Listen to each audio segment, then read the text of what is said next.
Que letra desgraçada, fala sério, né? É brincanagem, sacadeira. Como dizia meu amiguinho Osmar, e como diz, né? Fala sério.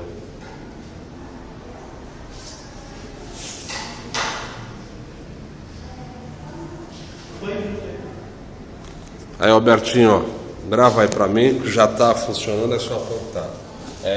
Não segura apenas aos lados aqui assim, porque tem microfone aqui e aqui. Aqui, ó. Segura aqui assim, por aqui. Ah, esse negócio complicado, viu?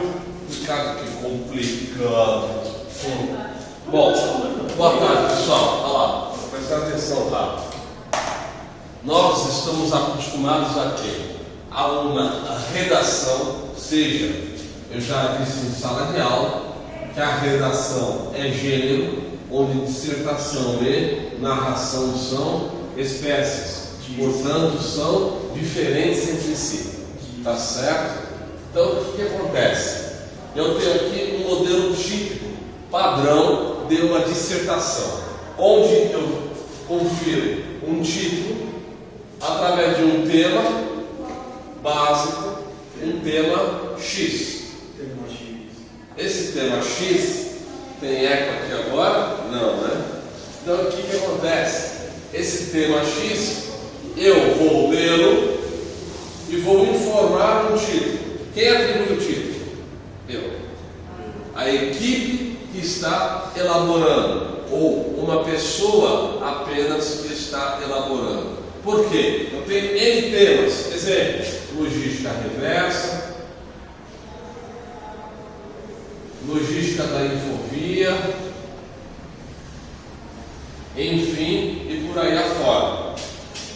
Pegando a temática daqui, de várias áreas, portanto, dentro de um mesmo tema, eu tenho N possibilidades para N títulos. Inicialmente, nós estamos acostumados a elaborar o quê? Um título. E fica apenas em uma aula, porque a gente está acostumado ao quê? A simplesmente fazer, no máximo, aí, entre 25 e 30 linhas, nada mais que isso.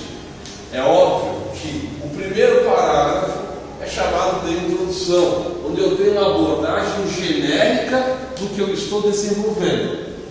Ora, o segundo, terceiro, quarto parágrafo, supondo que minha dissertação tenha, neste caso, 8 parágrafos, o primeiro eu confiro a introdução, o último a conclusão e os intermediários é o próprio desenvolvimento. Se eu simplesmente utilizo a introdução e passo um aspecto genérico da argumentação, é um sinal claro e específico de que eu ainda não vou queimar ideias. Não quero queimar a ideia de forma específica, de forma detida. Tudo bem até aqui? Tranquilo? O desenvolvimento são os parágrafos intermediários entre a introdução e a conclusão. É óbvio que aqui a argumentação ela é totalmente detalhada. Ela é uma argumentação muito mais específica, muito mais detida, muito mais profissional. Por quê? Porque aqui eu vou dizer o seguinte: olha, eu quero, com este título, mostrar o seguinte: a análise feita. E como que eu faço isso? Eu deduzo a argumentação. Eu vou reduzir em termos. E o que significa reduzir em termos? Especificar a um tal ponto que eu lance a semente do convencimento. Pô, o cara falou, eu consegui entender, e se eu consegui entender é porque eu concordo com a argumentação que ele está desenvolvendo. Ora, essa argumentação, portanto, é tão eficaz que gera convencimento. E se gera o convencimento, eu tenho aquela máxima. Posso apagar aqui? Posso? Eu tenho aquela máxima básica. Qual é a máxima básica? Em uma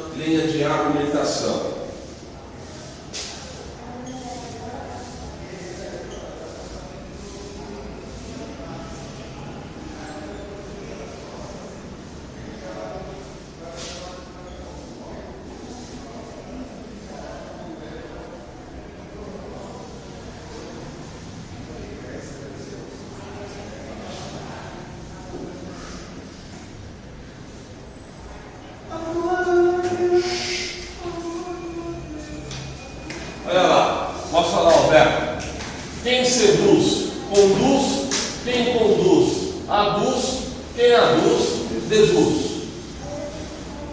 O que é aduzir? É a mesma coisa que dizer. Seja através da palavra falada ou da palavra escrita. Portanto, eu exercito o que é aqui? O convencimento. Quem seduz, conduz. Quem conduz, aduz. E quem aduz, deduz. Deduz o quê? Que seduziu. E a sedução aqui explicada não é a sedução carnal, o popular chaveco nem nada. É penetrar no bom sentido na sua mente e fazer o seguinte: olha, eu vou lhe convencer. Entendeu? O que acontece? Ao convencer, eu simplesmente permito que a argumentação feita tenha sentido para mim. E se tem sentido, é porque ela é eficaz e objetiva. A gente já viu isso em sala de aula. Não foge muito. Técnica de redação, como se trabalha na prática. Por isso vocês estão a escrever um TCC. Por isso vocês estão construindo a argumentação passo a passo, dia a dia. Tudo bem? Tranquilo? Não? Qual é a dúvida? Nenhuma? Nenhuma dúvida. Então tem aqui, ó.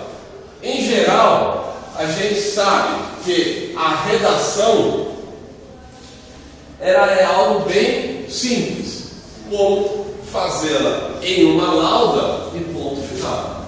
Só que para um TCC é mais ampla. Eu tenho toda uma subdivisão em 3 grandes áreas.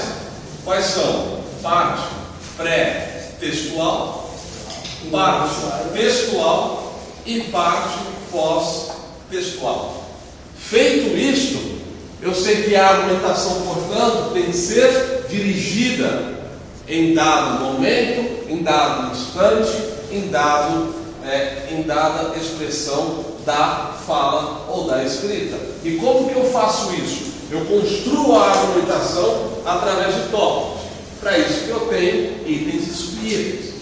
Para isso que eu tenho um sumário na parte pré-textual que vai me guiar na parte textual para que eu comece a escrever.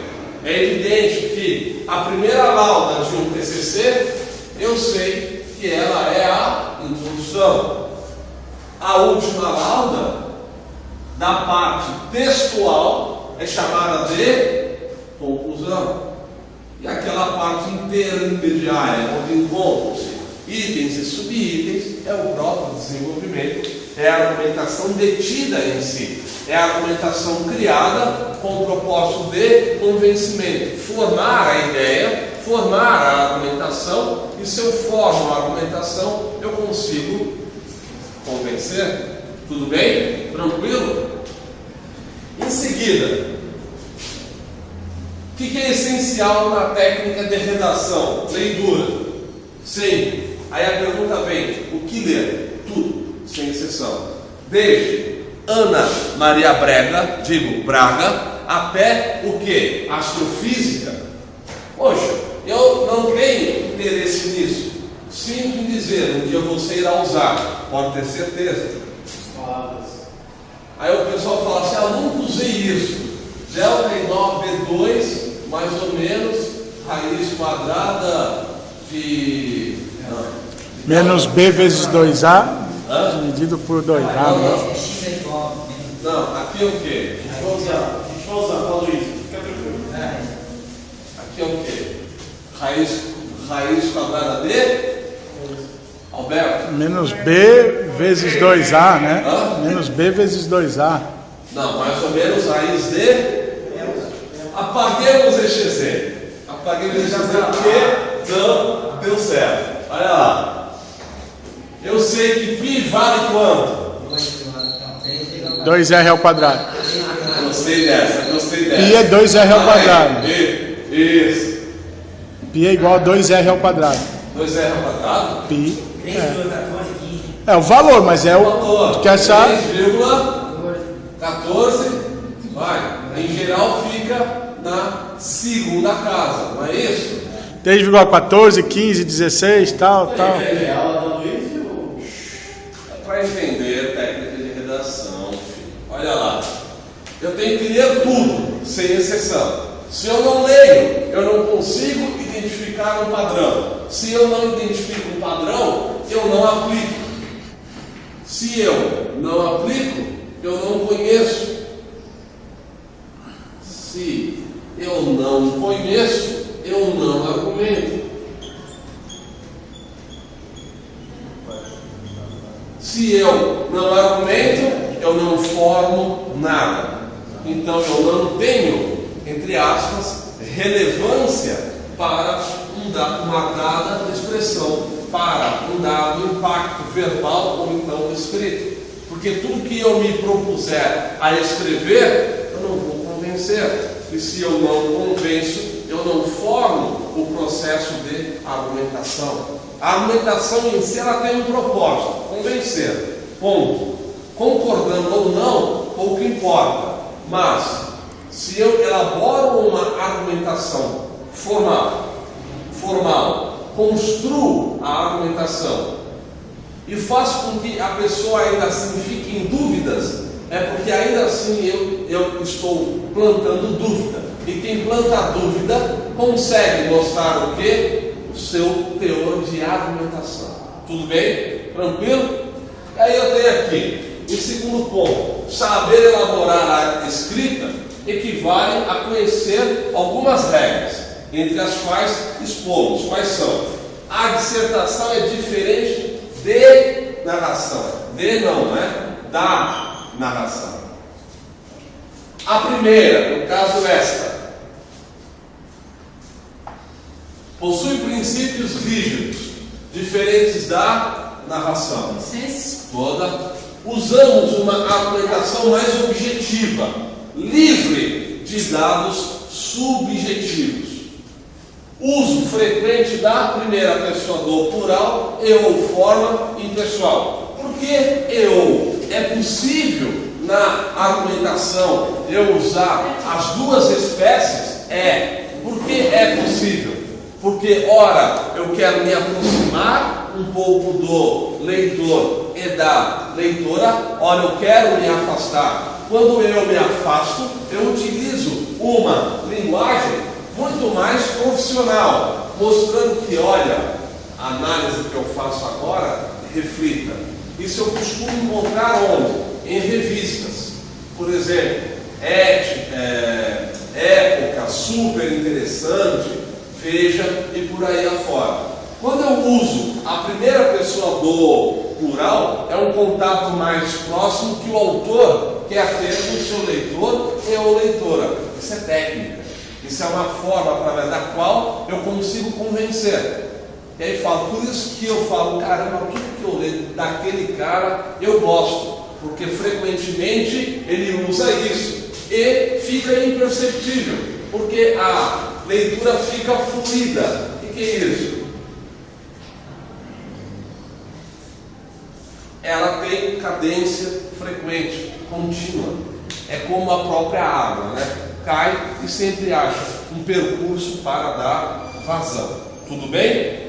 Em seguida, um posicionamento mais direto, com o propósito de desenvolver uma linguagem mais apurada, evitar o choque, ou seja, o conflito constante entre subjetividade e objetividade. Ora, quando a gente argumenta na dissertação, a nossa tendência é sempre usar a expressão acho, ao invés de entendo. No caso, se é a primeira pessoa do plural ou a forma impessoal, a primeira eu falo entendemos, a segunda eu uso entende-se, mas o ideal é mostrar o que? Conhecimento do assunto. Tudo bem? Tranquilo? E aí eu tenho o conhecimento prévio, mesmo de genérico sobre o assunto a ser abordado. Às vezes, quando chega a nós um tema, a gente não tem muita identidade com aquilo. Qual é a nossa tendência? É falar no chamado embromation, não é isso? O que a gente faz? Recua um pouco, estuda o assunto e corre atrás. Se eu pegar um tema agora, astrofísica, e simplesmente pedir para que a sala construa uma argumentação, a argumentação será quase zero ou pouco mais de 5%.